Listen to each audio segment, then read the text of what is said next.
Excellent Père de grâce, te sommes reconnaissants ce matin pour ta fidélité et ta bonté qui est au-dessus de toutes choses. Et c'est pourquoi, en tant que ton peuple, nous te remercions pour toute la semaine écoulée et pour cette nouvelle semaine qui est là. Nous prions maintenant que toi-même, par ton esprit, qui est l'esprit de vérité, tu nous parles, tu nous enseignes, tu parles à tous ceux qui sont actuellement en connexion avec nous, et que ta grâce et ton amour se manifestent au nom de Jésus. Amen. Asseyez-vous dans sa présence. Comment triompher quand tout semble être perdu?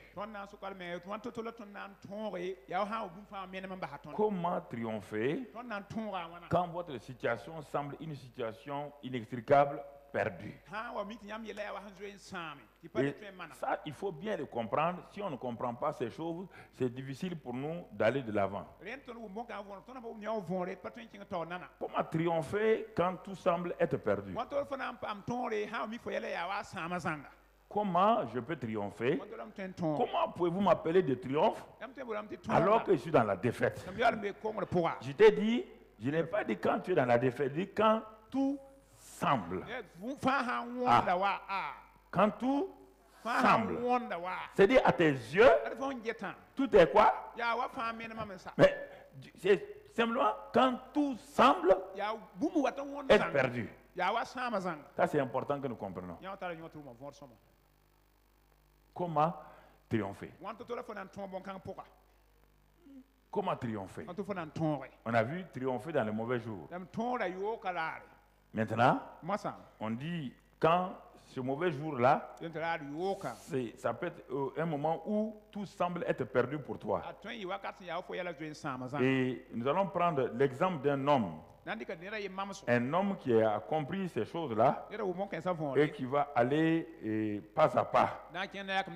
C'est Monsieur David. Un jeune berger. Et on va le suivre pas à pas en parallèle avec le Nouveau Testament en même temps. David, à un moment donné, à cause des difficultés, a commencé à faire des compromis avec ses propres ennemis. Et parfois, à cause de nos problèmes, de nos épreuves, nous sommes tentés à aller faire des compromis avec nos adversaires. Comme Saül le pourchassait partout, à un moment donné, pour s'en sortir, il est parti faire alliance avec les Philistins. 1 Samuel 29, verset 8. David dit à Akish, le roi des Philistins,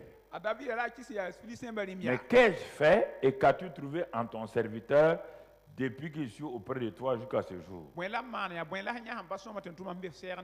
Pour que je n'aille pas combattre les ennemis de mon Seigneur le roi. Regardez, David est rétrograde ici parce qu'il appelle le roi des Philistins là, mon Seigneur le roi.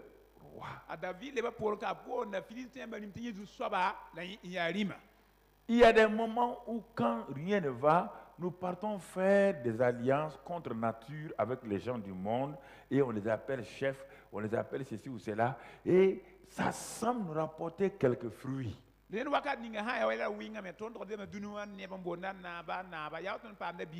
Ça semble nous apporter des fruits. Et effectivement, David avait ça. Mais David a oublié qu'en se positionnant avec les Philistins, il va créer la jalousie dans les cœurs des officiers du roi, oui ou non?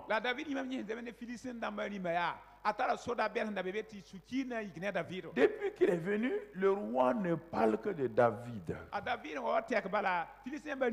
Le roi des Philistins ne parle plus à aucun officier. C'est David. Mais si vous lisez tous les passages, les officiers ont dit au roi, il dit non, on n'est pas d'accord. Cet homme-là, il faut le chasser. C'est une ruse. C'est parce qu'il est mal en point qu'il est venu faire une alliance avec nous. Si Saül n'était pas à sa suite là, il ne viendrait pas faire alliance avec nous. Si c'était lui qui était le roi parfait sur le trône, et ne vivant pas dans les cavernes, il ne ferait jamais alliance avec nous. Donc, c'est un situationniste. Et parfois, nous sommes des situationnistes. Nous faisons des compromis pour avoir une situation. Nous abandonnons certains éléments pour avoir une position. Nous faisons semblant de fermer les yeux que là où on doit travailler là, ce n'est pas une bonne chose. Mais on ferme les yeux comme si on ne voit pas les choses mauvaises, comme si on ne voit pas les choses injustes. On dit quand même, aucun homme n'est parfait. Quand on prend des arguments comme ça, ça veut dire que nous sommes en train de faire comme David. Nous sommes en train de faire comme David. Et en allant de compromis en compromis, un jour David s'en va et il revient à ses disciples dans une ville appelée Siklag parmi les Philistins. Au lieu de t'occuper des affaires de ton Dieu, tu t'occupes des affaires du roi des Philistins. Alors, un autre groupe d'ennemis a été suscité et David vient chez lui dans 1 Samuel 30. Il vient chez lui et il va trouver des problèmes. Mais avant de continuer, je vais vous lire 2 Corinthiens 6 d'abord pour que vous compreniez ce dont je viens de parler en quelques mots. 2 Corinthiens 6, verset 14. Écoutez ce que la Bible dit. Ne vous mettez pas avec les infidèles sous un joug étranger. C'est ça que David a fait, oui ou non? Hein? Car quel rapport y a-t-il entre la justice et l'iniquité? Qui s'appelle justice? Hein? Qui s'appelle iniquité? Ok. Ou qu'y a-t-il de commun entre la lumière et les...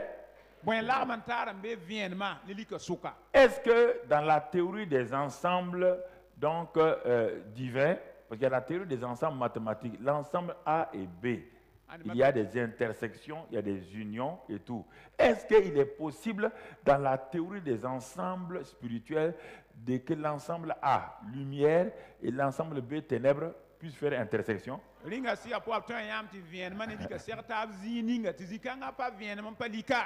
Non. C'est ça qu'il dit ici. Quel rapport? Comment tu as pu, homme, toi qui es assis là, comment tu as pu là où tu es actuellement? Qu'est-ce qui t'a amené? Quel est le justificatif pour aller te trouver avec quelqu'un qui est dans les ténèbres, qui est ténèbres, et toi tu es lumière? Cette affaire que tu es en train de mener là, Dieu te parle. Et la personne t'a révélé un peu son but, sa motivation. Et tu as entendu ça, mais tu veux colmater, tu veux traficoter. Et regarde ce que la Bible dit la suite.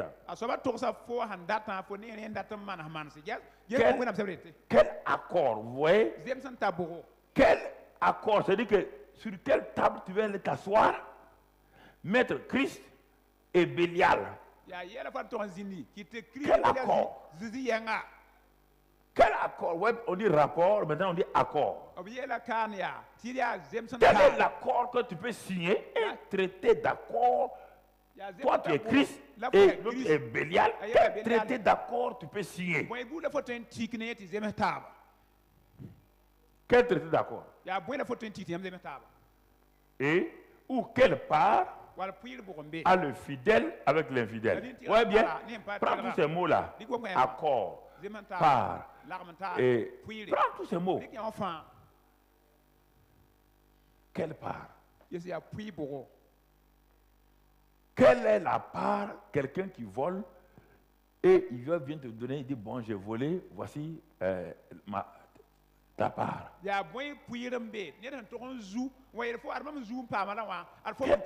Quelle part a le fidèle avec l'infidèle? Continue mon frère. Quel rapport, vous voyez bien maintenant, y a-t-il entre le temple de Dieu et les idoles? Car nous sommes le temple du Dieu vivant. Comme Dieu l'a dit, j'habiterai et je marcherai au milieu d'eux. Je serai leur Dieu et ils seront mon peuple. Et qu'est-ce qu'il dit? C'est pourquoi Dieu dit, si tu veux triompher, sortez du milieu. Et ensuite faites quoi? Et ensuite,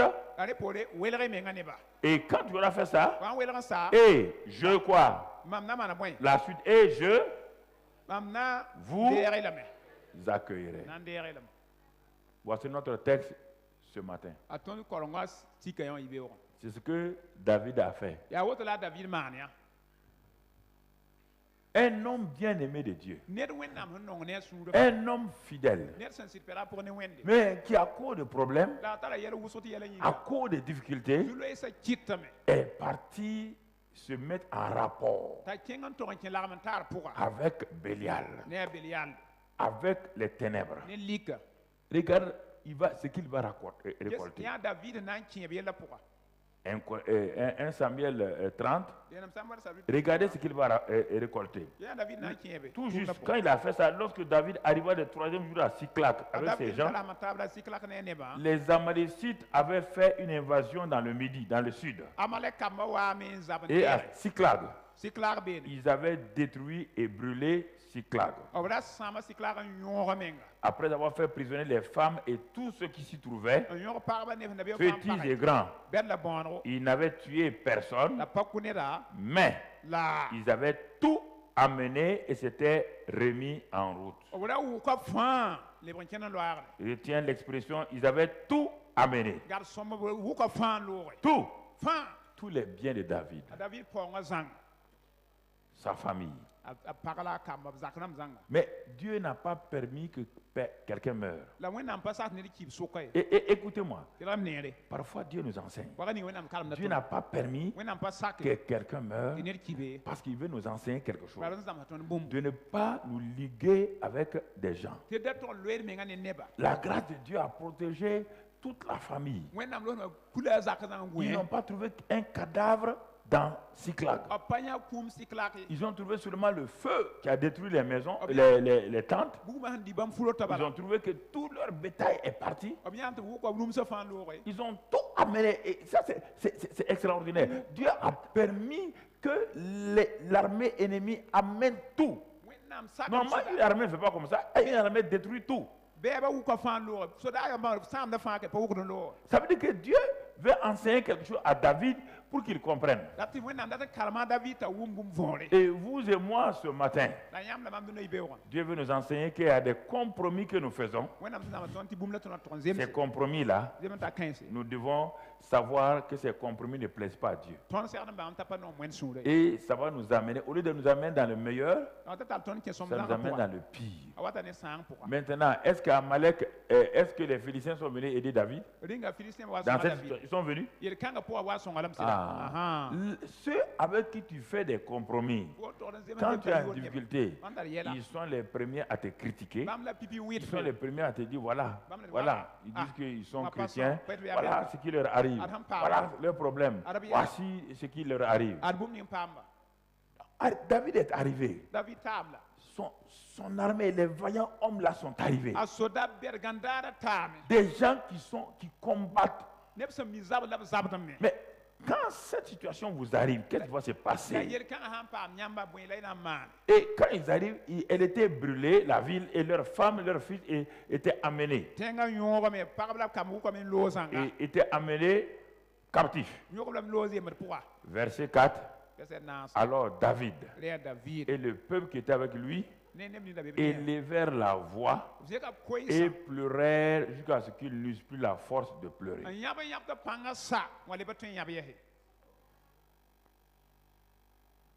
Où en es-tu? Quels sont les pleurs que tu pleures aujourd'hui? Ne t'en prends pas rapidement au diable. Écoutez-moi, frère. Ne t'en prends pas rapidement au diable. Ici, là, qu'est-ce qui est arrivé? Il est en train de chercher des victoires qui n'ont rien à voir avec les victoires que Dieu lui dit de faire. Si tu ne te préoccupes pas de ce que Dieu t'a dit, l'ennemi va venir derrière toi.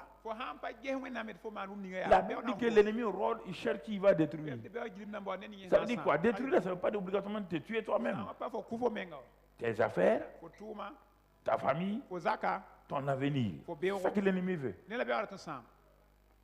C'est ça que l'ennemi veut. Et voici la situation. Ils se sont mis à pleurer jusqu'à ce que des hommes, des soldats vaillants ont pleuré. Et ils ont voulu pleurer, aucune larme ne sortait plus.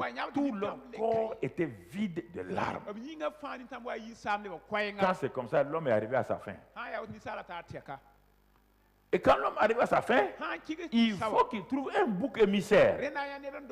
Il faut qu'il trouve quelqu'un qu'il va accuser parce qu'il ne sait plus quoi faire. Chacun regarde la tente où ils étaient, où il a laissé sa femme et ses enfants. C'est bien. La tente est brûlée. Chacun, les généraux, les colonels, les capitaines, les soldats, tout ça. On dit le peuple, c'est-à-dire qui était avec David. C'est-à-dire ces vaillants soldats. Tout est parti. Quelle est la situation que tu traverses ce matin, toi qui es en contact avec nous, soit directement ou ici au TBI? Mon frère, ma soeur. Alors, le verset 6. Le verset 6.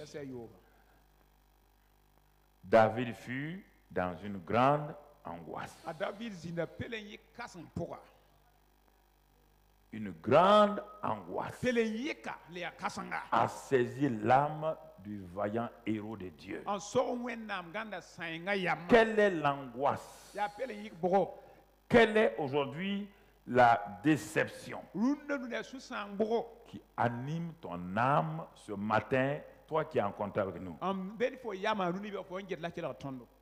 Une grande angoisse.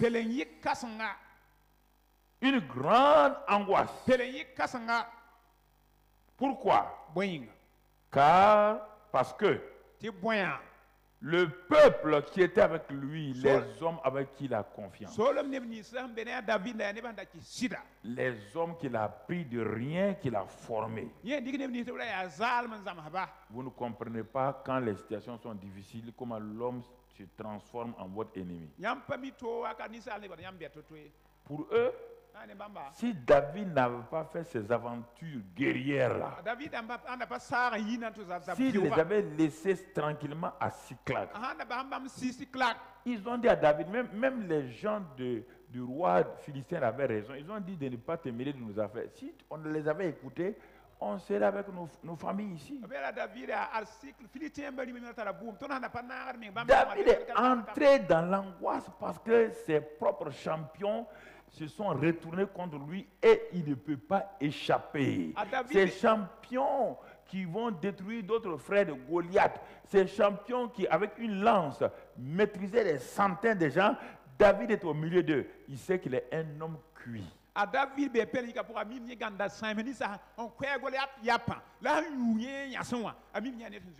sait qu'il est un homme mur. Surtout que ces gens-là avaient l'amertume dans leur âme. La mort de David n'était plus rien devant eux. Quand l'amertume est dans l'âme de quelqu'un, s'il ne se débarrasse pas de ça vite, ce sera la catastrophe. L'amertume est le bras spirituel du meurtre qui va venir bientôt. Frères et sœurs, David est là. Il n'ose même pas regarder. Ces champions-là ont ramassé des cailloux. Ils ont leur épée. Ils ont trouvé que c'est peu. Ils veulent le lapider. Ils veulent lapider. Écoute-moi. La lapidation n'est pas purement physique. Elle est aussi morale. Elle est aussi par les paroles. Elle est aussi par les attaques verbales des gens contre vous.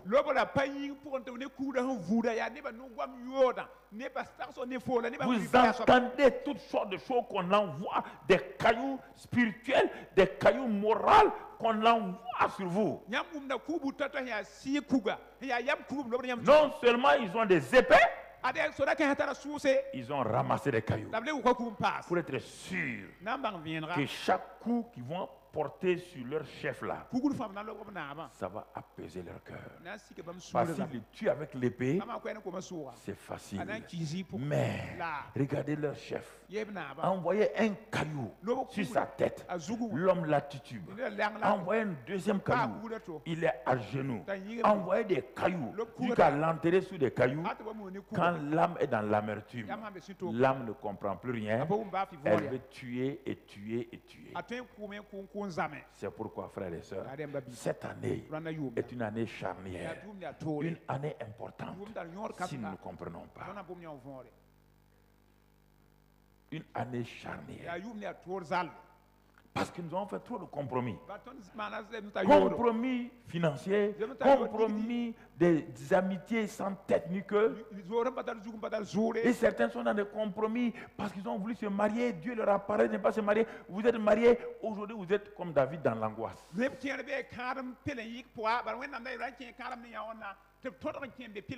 D'autres sont... Il y a trop d'angoisse et d'amertume dans le cœur des gens. Et ça, ce n'est pas des païens. Ce sont les gens que David a formés. C'est les gens à qui David a appris de connaître Dieu. Alors, je vous pose la question. Dans cette situation où David est tout seul, et les ennemis ont tout pris chez David, quand on regarde attentivement la Bible, qu'est-ce qui va se passer sur notre thème là? Comment triompher quand tout semble perdu? Je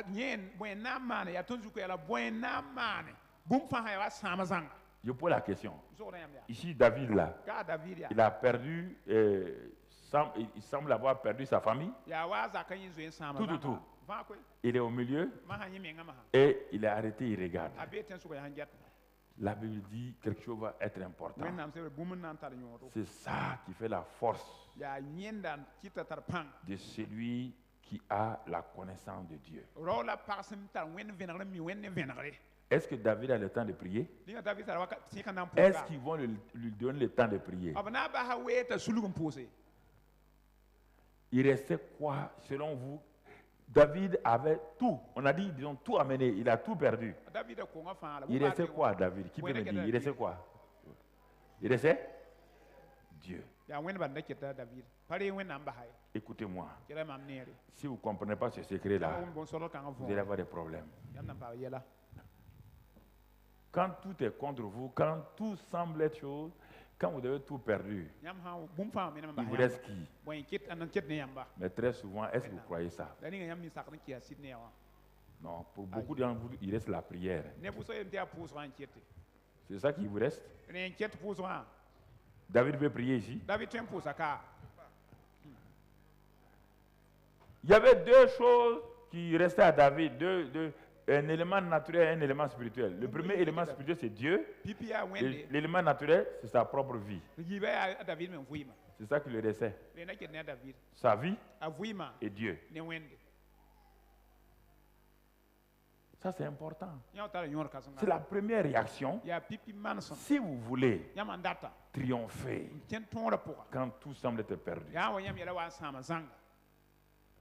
Si vous voulez triompher, au moment où vous ne pouvez même pas, est-ce qu'il peut prier? Un homme aussi angoissé, il peut prier? Quelle prière il va faire? Pourquoi vous voulez vous acharner à prier alors que vous n'avez dit aucun son ne va sortir? Aucun. Quel est le son qui va sortir? Vous allez dire quoi? Si ce n'est pas des cris, oh Dieu, pourquoi? Pourquoi ça m'arrive? C'est pas ça? Ça c'est prière?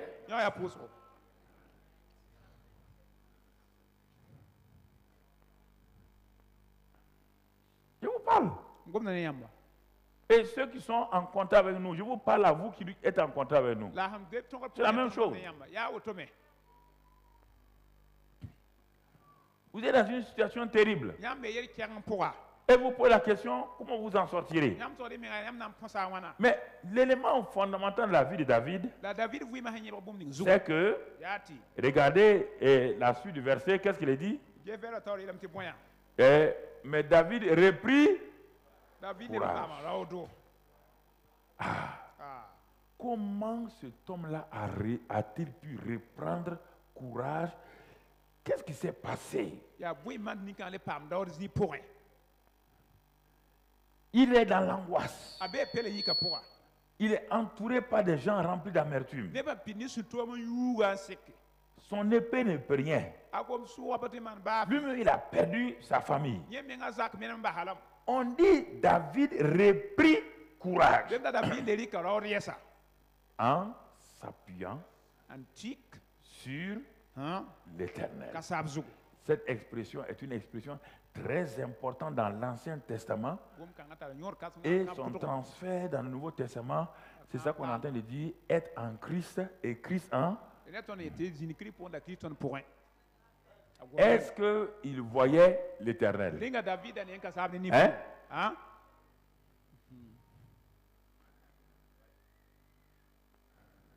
Est-ce que vous voyez Christ?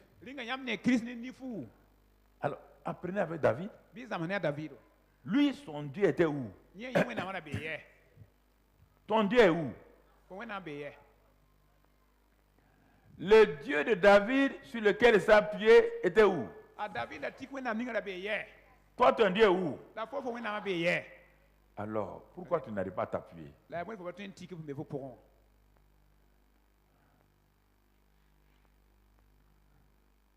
Lui, encore, en plus, lui, il est en danger de mort. Toi, tu n'es pas en danger de mort. Toi, tu as le temps même, il te reste encore 10 jours pour prier pour telle chose. Toi, malgré ça, il n'y a rien. Mais lui, il n'y a rien. Dans quelques minutes, ils vont le lapider. Comment a-t-il fait? Comment le gars a fait rapidement?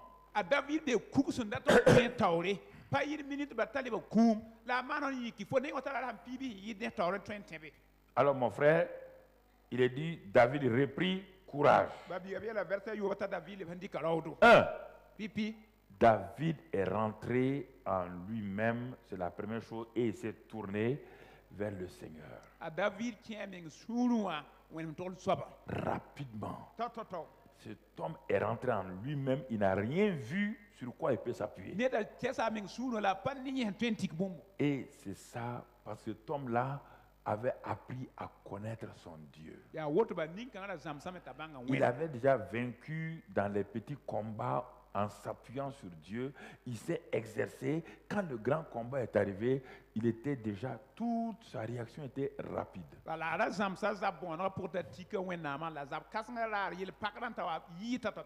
Il nous a dit comment il s'est entraîné avec l'ours et le lion. On le voit comment il confrontait Goliath en s'appuyant toujours sur qui? Hein? Quand Goliath le maudissait, lui il dit qu'il vient au nom de qui? Le Dieu d'Israël qui est avec lui, oui ou non? Il a développé la mentalité de Dieu avec nous toujours dans n'importe quelle circonstance. Le problème, c'est que vous n'êtes pas habitué à votre Dieu. Et quand il y a des problèmes, vous l'oubliez rapidement, ça s'en va.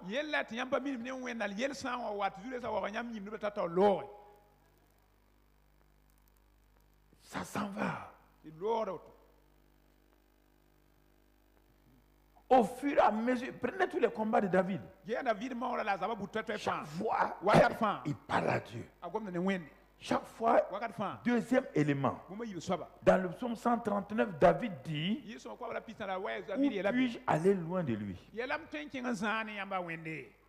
Je ne peux pas m'éloigner de son esprit. Ouais, comment lui, il comprend le Saint-Esprit? Le Saint-Esprit n'est pas en lui. Mais le monsieur avait compris la réalité du Saint-Esprit. Dans le psaume 131, il dit, mais je ne peux pas m'éloigner de lui. Le Saint-Esprit et sa présence, ça fait un. C'est écrit dans le psaume 139. Si je vais au ciel, il est là-bas. Sur la terre, c'est son marchepied. Même dans le séjour des morts, rien n'est... Donc, David s'est dit, je suis actuellement en enfer. Mais moi-même, j'ai dit que Dieu est où? Même avec moi là-bas, il est où? Il est avec moi.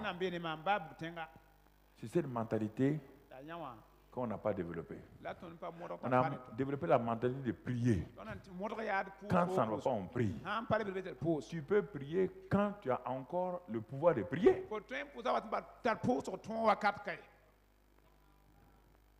Tu peux prier ici. Si c'était toi, tu peux prier ici. Tu peux prier comment? Mais il dit qu'il s'est appuyé sur Dieu. Comme toujours. Dans les petits moments, David a appris à s'appuyer sur Dieu. Il s'est exercé à compter sur Dieu, à savoir que Dieu lui a dit qu'il sera toujours avec lui. Et c'est ça que vous devez développer dans n'importe quelle circonstance. La prière ne vous donne pas rapidement d'avoir conscience de Dieu. La prière vous fait prier un Dieu qui est lointain et vous attendez sa réponse. Mais la communion avec le Saint-Esprit, dire il est à moi, il est avec moi. Il ne s'éloigne pas de moi, il a dit qu'il est toujours avec moi, le dire, le croire. Et alors, ça devient une réalité permanente.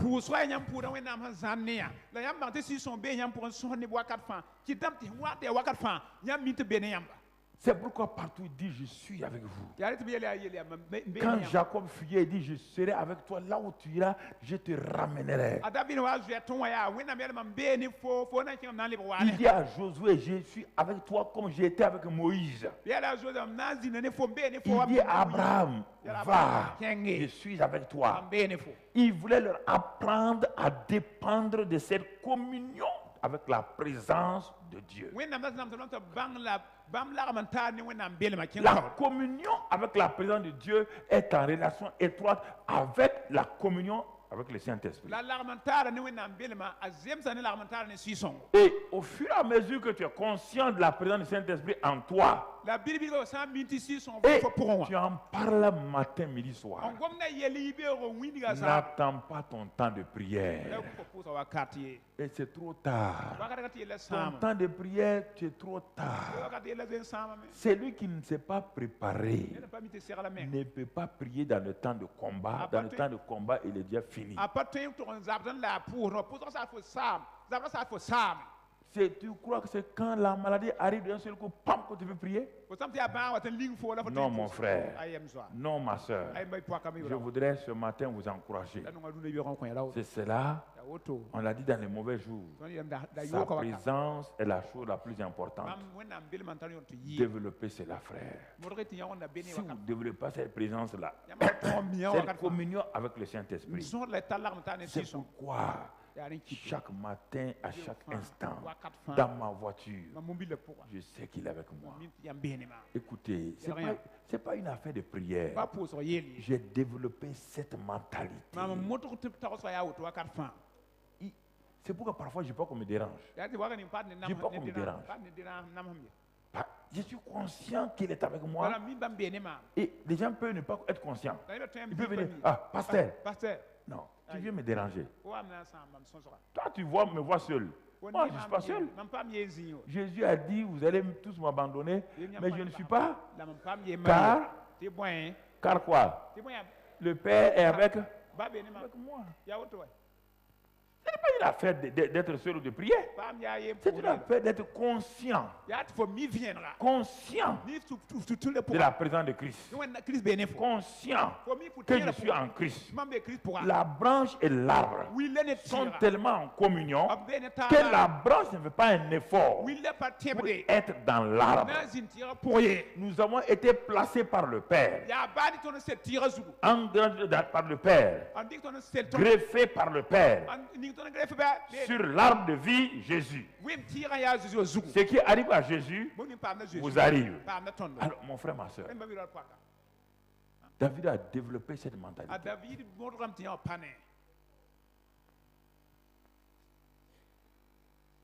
C'est parce que nous avons développé cette mentalité traditionnelle de prier, prier pour tout là, que nous ne sommes pas conscients que Dieu est là.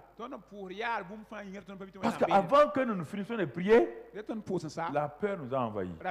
Alors si la peur nous a envahis, la foi fait quoi? La foi part par là. On n'est pas conscient. On n'est pas conscient. Mon frère, ma soeur, il sait que Dieu, tu peux lire dans le psaume 139 plus tard, j'ai noté quelques passages seulement. Le psaume 34. David savait autre chose, le psaume 34, verset 6. Quand un malheureux crie l'Éternel, et il le sauve de toutes ses... Alors, David est dans une détresse, oui ou non? Il sait que le Dieu qu'il a appelé, qu'il a oint là, est un sauveur, le sauve de toutes ses... Ça, c'est une détresse, oui ou non? Toi, tu n'as pas développé cette connaissance de Dieu. Tu as un petit Dieu. Il faut que tu le pries 3 heures, 6 heures avant qu'il ne réagisse. Ça sera trop tard. Si David voulait prier 3 heures, on va l'enterrer. Il sait une chose, que quand un malheureux crie, l'Éternel l'entend. Et il le délivre de tous les détresse. On n'a pas dit le malheureux prie. On n'a pas dit s'il prie longtemps. La prière est importante, mais la place de la prière, elle a sa place. La communion avec le Saint-Esprit est à sa place.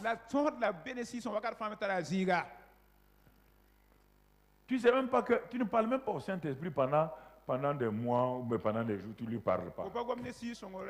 Il n'est pas une réalité. Le Saint-Esprit semble être un vent fictif ou une chose bizarre. Tu ne sais pas qu'on peut parler au Saint-Esprit. Tu ne sais pas que tu veux dire, ah, Saint-Esprit. Bon, allons-y maintenant. Allons. Tu es en moi, tu es avec moi. Jésus m'a dit que c'est toi qui me dirigeras. Alors dirige-moi. Il a dit que tu me conduiras à lui. Conduis-moi. Jésus l'a dit. On ne prie pas le Saint-Esprit, on communie avec lui. On lui parle, on l'invite. On lui dit, allons-y. Viens. On parle au Saint-Esprit.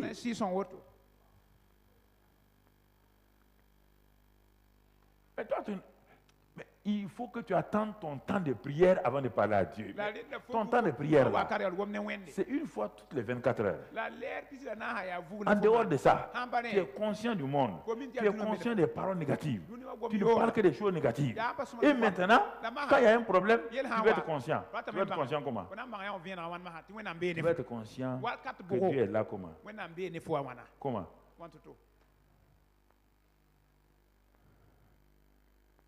Tu es conscient que ton mari est mauvais. Tu es conscient que ta femme, ça ne va pas du tout. Tu es conscient que c'est ton patron qui est contre toi. Toi, tu es conscient que des choses. Tu es conscient qu'il te manque l'argent. Tu es conscient qu'il manque l'essence. Tu es conscient qu'il te manque des chaussures. Toi, tu es conscient de tout ce qui te manque. Quand un problème vient, tu vas appeler Dieu comment?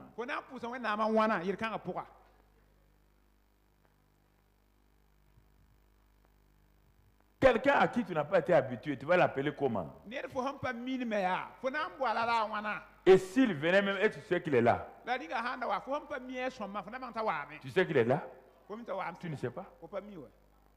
Tu ne sais pas qu'il est là? Ah, tu n'es pas habitué?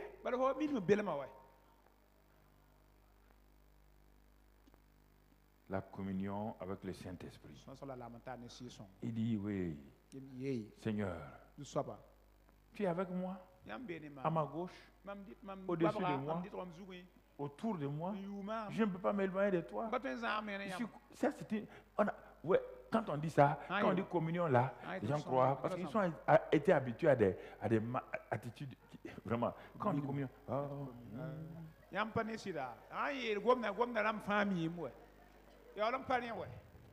communion veut dire être conscient, même quand tu marches les yeux ouverts, il est avec toi. C'est pourquoi il a dit, même dans le feu, il est. Comment Daniel est entré dans la fosse au lion s'il ne sait pas que Dieu est avec lui? Vous croyez qu'ils sont fous? Je vous pose la question. Réfléchissez. Et quand tu lis ces histoires, tu crois que c'est vrai. Les gens aussi inventent un peu. Comment 3 amis, ils voient le feu qui est très très très fort, le feu est chaud. On dit, regarde le feu, hein? On va vous jeter là-dedans. Ils ont dit, il n'y a pas de problème. S'ils ne savent pas que Dieu peut être dans le feu là, ils vont accepter. Ils allaient faire un compromis. Ils ont développé quoi? Quand le roi leur disait, on ne prie pas ici, et ils prient. Quand le roi disait, venez manger à ma table, on dit, on ne mange pas. Ils étaient conscients de Dieu. Et quand tu es conscient de Dieu, quand le feu arrive, Dieu est dans le feu. Quand la fosse au lion arrive, Dieu est dans la fosse au lion. Si tu n'es pas conscient, tu vas prier. Avant de finir de prier, ta jambe est partie comme Michoui dans la boue des lions.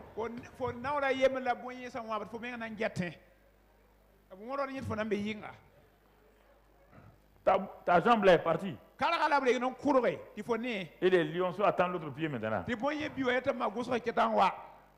On va prier. Tu vas prier quoi? Tu vas prier quoi? Tu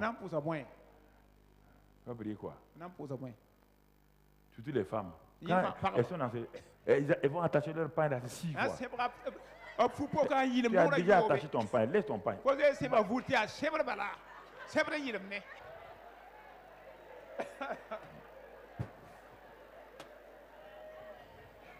Quand on n'est pas en communion avec Dieu, c'est difficile. Parce que c'est ça. Là-bas aussi, on a dit à quelqu'un un jour que son enfant est gravement malade à l'hôpital, il a fait un accident. On n'est pas sûr que l'enfant là va vivre. Il a pris son vélo. À un moment donné, il est descendu du vélo. Il a pris le vélo, mettre sur son épaule. À quel regard que c'est plus rapide, les pieds là. Les pieds sont plus rapides. Il part parce qu'il est troublé.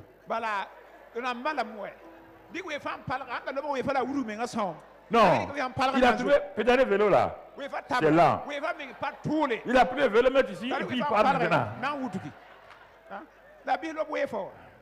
Écoutez, quand on dit qu'il faut prier là, c'est bien. Moi, je suis d'accord. Mais si tu n'es pas conscient que Dieu est là, David va faire quoi ici là? Dis-moi, il va faire quoi? S'il ferme ses yeux, il dit notre Père. Il a dit quoi? Ton père, comment? Amène-nous nos femmes et nos enfants. Oui ou non? Rapidement. Le gars s'est souvenu que l'Éternel est présent.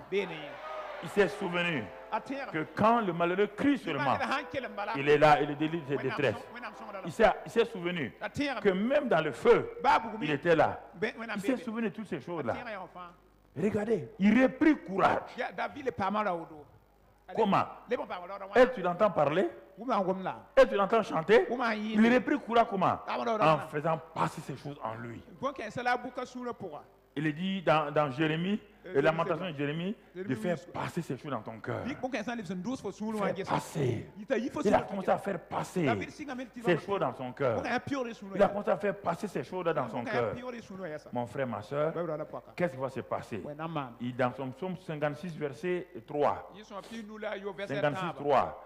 Quand je suis dans la crainte, en toi je me confie. Parce qu'il était dans la quoi? Dans la crainte. Il s'est confié à qui? Je me confie en toi. Verset 4. Je me glorifierai en Dieu en sa parole. Je me confie en Dieu. Je ne crains rien. Que peuvent me faire les hommes? Voici tous les secrets de David chaque fois. Il a regardé ses hommes. Il a regardé à son Dieu intérieurement. Il est arrivé à la conclusion qu'entre Dieu et les hommes, il n'y a pas match. Mais en ce temps, quand il faisait ça, ça influençait ses soldats, oui ou non? Quand ils ont vu leur patron qui a arrêté de pleurer, ils ont vu que sa contenance a changé. Ils ont vu que l'homme prend courage. Et vous croyez qu'ils ont continué à lever les cailloux? Hein? votre confiance dans Dieu commence à impacter les gens. Votre confiance en Dieu commence à convaincre les gens que votre Dieu est réel. Votre confiance en Dieu commence à parler au cœur des gens. Frères et sœurs, allons retourner dans 1 Samuel 30, et regardons les versets 7 et 8. 7 et 8. Et qu'est-ce qu'il va faire? Maintenant, quand il a repris courage, il va ouvrir sa bouche pour parler. Il va dire au sacrificateur Abiatar, fils d'Achimelech, apporte-moi donc l'éphod. Et l'éphod, c'est ce qui était là et par lequel on consultait Dieu. En ce temps-là, on consultait Dieu à travers l'éphod. C'était un instrument qui était avec les sacrificateurs. Ça a plusieurs couleurs. Et quand on parle, si Dieu est d'accord, la réponse vient par ça. Il dit, apporte-moi l'éphod. On apporta l'éphod à David. Et qu'est-ce qu'il va faire? David consulta l'Éternel en disant, poursuivrai-je cette troupe-là? Deuxièmement, l'atteindrai-je? L'Éternel lui répondit, poursuis, car tu atteindras et tu délivreras. Ça, c'est la partie prière maintenant. Quand son cœur était calme, il peut prier, non? Voilà. Son cœur est calme. La prière est facile. Mais un cœur troublé ne peut pas prier. Ne fait que gémir. Un cœur calme. Il demande, bon, maintenant. Donc, mes gars, ça va? Ils ont dit, chef, ça va. Comment on t'a vu, tu as repris là? Ça va. Bon, il dit, ok, on va passer à la prière maintenant. On passe à la prière. Apporter l'effort. Il a parlé maintenant à Dieu. Oui. Il parle à Dieu. Prier, demander et recevoir. Il peut recevoir maintenant parce qu'il s'est confié en l'Éternel. Il s'est appuyé sur l'Éternel. S'il prie maintenant, il va recevoir. S'il a peur, il ne recevra rien. Rien. Absolument rien. Dieu dit, poursuis. Tu vas les rattraper. Tu vas délivrer tes gens. Simplement, je voulais t'enseigner quelque chose. Et l'action maintenant, David se mit en marche. Lui et les 600 hommes qui étaient avec lui. C'est ça qui permet à quelqu'un de vous suivre. Ça, c'est un leader. Le leader pleure. Mais après, il se secoue. Non, on arrête. On ne va pas échouer ici. Les leaders ne se plaignent pas de dépasser les limites. Les cadres supérieurs, les leaders sont différents. Un leader influence. Leadership veut dire influencer. Influencer les gens positivement, les entraîner avec le leader est une locomotive qui entraîne les gens avec lui. Vous comprenez? C'est ça David le leader. Il va triompher quand tout semble être perdu. Il va triompher. Et le triomphe est d'abord intérieur, un. Deuxièmement, le triomphe est par la parole, la prière. Troisièmement, le triomphe se manifeste par les actes. Dieu a déjà donné le triomphe. Mais mon frère, ces trois choses-là sont importantes. Un, tu dois avoir confiance, communion en Dieu, que Dieu est là, avoir confiance en lui. Et quand la paix vient en toi, tu peux parler avec Dieu de façon précise. Est-ce que je dois les poursuivre? Si je les poursuis, est-ce que je les atteindrai? Si je les poursuis, je n'aurai pas les atteindre. Ce n'est pas la peine d'aller. Dis-moi ce que je dois faire. Il dit d'abord, est-ce que je dois les poursuivre? Il dit ok. Est-ce que je les atteindrai? Dieu dit ok. Et Dieu ajoute d'autres choses même que David n'a pas demandé. Il avait peur de demander. Quand je vais les atteindre là, est-ce que je trouverai ma famille en bonne santé? Comme il n'a pas demandé ça, Dieu dit, tu vas les poursuivre, tu vas les atteindre et tu vas quoi? Délivrer. Il dit courage, tu vas les délivrer. Ah, donc ça veut dire qu'ils ne sont pas morts. Ah, donc, ils ne sont pas morts. Donc, il y a de l'espoir. C'est ça que Dieu nous réserve. Comprenez? C'est ça, si vous comprenez ça, vous allez avancer. Dieu n'est pas là contre nous pour nous détruire. Il n'est pas là pour nous détruire, frères et sœurs. Des situations semblent être inextricables, on ne peut pas. Mais ayez confiance en lui. Ayez confiance en lui seulement. Mon frère, ma soeur, et il marcha. Et verset 10. Et David continua la poursuite avec 400 hommes. Pas 200 hommes s'arrêtèrent, trop fatigués pour passer le torrent de Bessor. Ah. Regardez maintenant quelque chose. Il y aura une distinction dans le triomphe. Tout le monde ne peut pas t'accompagner dans le triomphe. Mais ce n'est pas important. Il y a 600 hommes qui sont partis. Mais il y a 200 qui étaient tellement moralement atteints dans leur cœur et tout, ils n'ont pas pu continuer. N'oubliez pas que l'armée originelle de David, c'était combien de personnes? Hein? Combien de personnes qui sont allées dans la caverne? 400 hommes. Maintenant, ils sont combien? Donc les 200 hommes qui sont venus plus tard, ils sont venus imiter les 400 hommes là. Ça a marché? Quand c'était chaud, ils ont fait quoi? Il y a des gens comme ça qui prennent le train en route. Quand le train commence à secouer, ils demandent et ils vont descendre. Votre train là secoue trop.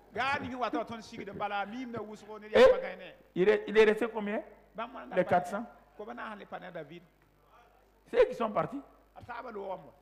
Mais regardez quelque chose. Dans la vie, il ne faut jamais condamner les gens. Les descendants sont restés. On dit bon, vous allez surveiller les bagages. Ils ont dit il n'y a pas de problème. Ils sont devenus des soldats maintenant en surveillant des bagages. Ils ont surveillé. David est parti. Quand il est parti, qu'est-ce qu'il a fait? Il va battre les Amalécites. Il va les battre. On voit versets 16 à 18. 30, 16 à 18. Il lui servit, et bon, il a pris quelqu'un sur la route qui lui servit de guide. Voici les Amalécites étaient épandus sur toute la contrée, mangeant, buvant et dansant, à cause du grand butin qu'ils avaient enlevé du pays des Philistins et du pays de Juda. David les battit depuis l'aube du jour jusqu'au soir du lendemain. Et aucun d'eux n'échappa, excepté 400 jeunes hommes qui montaient sur des chameaux et s'enfuirent. David sauva tout ce que les Amalécites avaient pris et il délivra aussi ses 2 femmes. Et il leur manqua personne, ni petit ni grand, ni fils ni fille, ni aucune chose du butin, ni rien de ce qu'on leur avait enlevé. David ramena tout. Amalek a tout amené, David a tout ramené. Que tout ce que Satan a volé dans ta vie soit ramené au nom de Christ Jésus. Tout ce que l'ennemi a volé dans ta vie soit ramené au nom de Christ Jésus. Tout ce que l'ennemi a volé, je commande à l'esprit de vol, l'esprit de destruction. Ton pouvoir est brisé au nom de Christ Jésus. Tu ramènes les biens des enfants de Dieu au nom de Christ Jésus. Et tu ramènes cela au septuple au nom de Christ Jésus. Ce matin, si c'est ta santé que Satan a volé, je commande d'enlever sa main sur ton corps au nom de Christ Jésus. Que l'esprit de bénédiction et de bonne santé vienne sur toi au nom de Christ Jésus.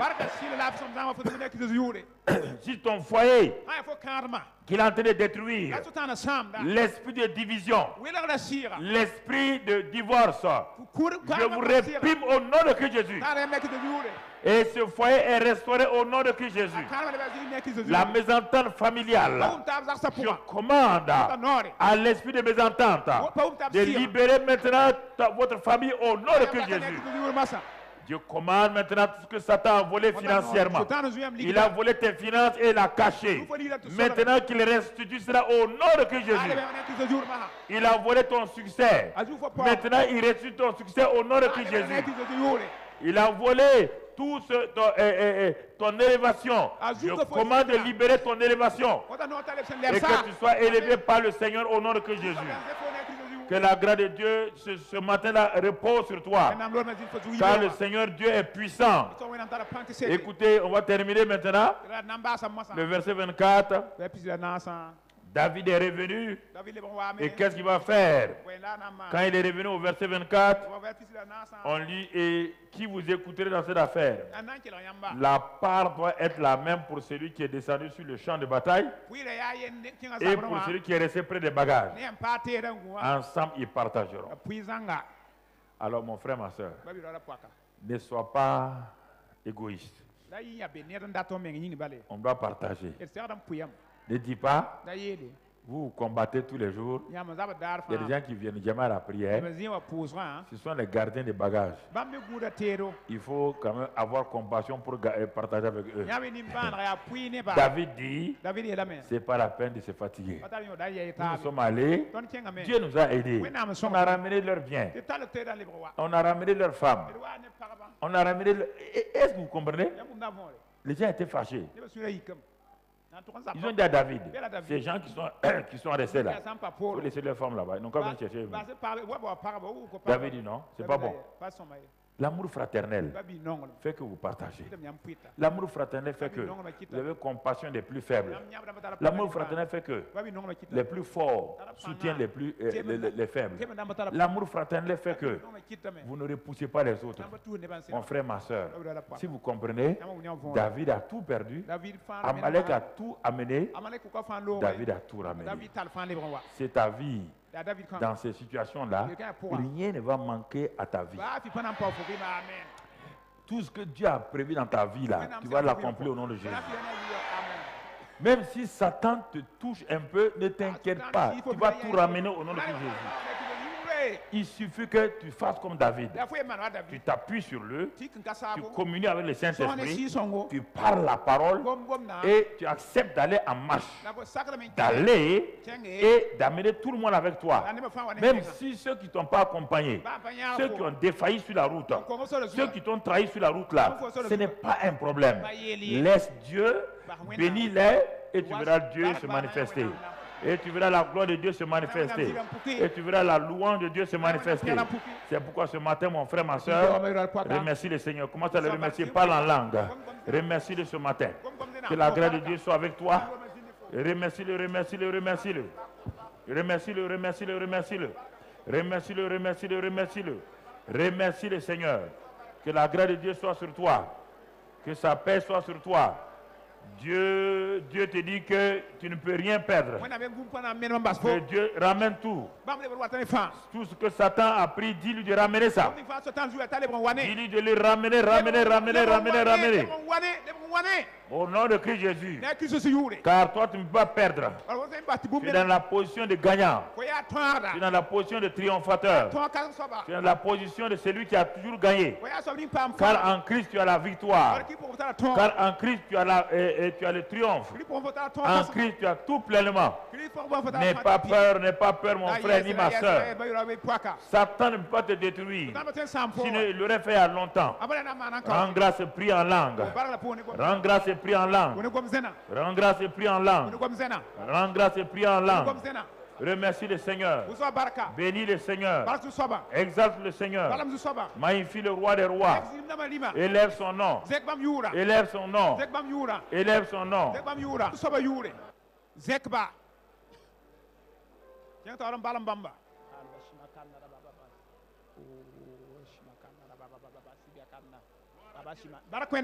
Gloire à Dieu. Gloire à Dieu. Gloire à Dieu. Gloire à Dieu. Gloire à Dieu.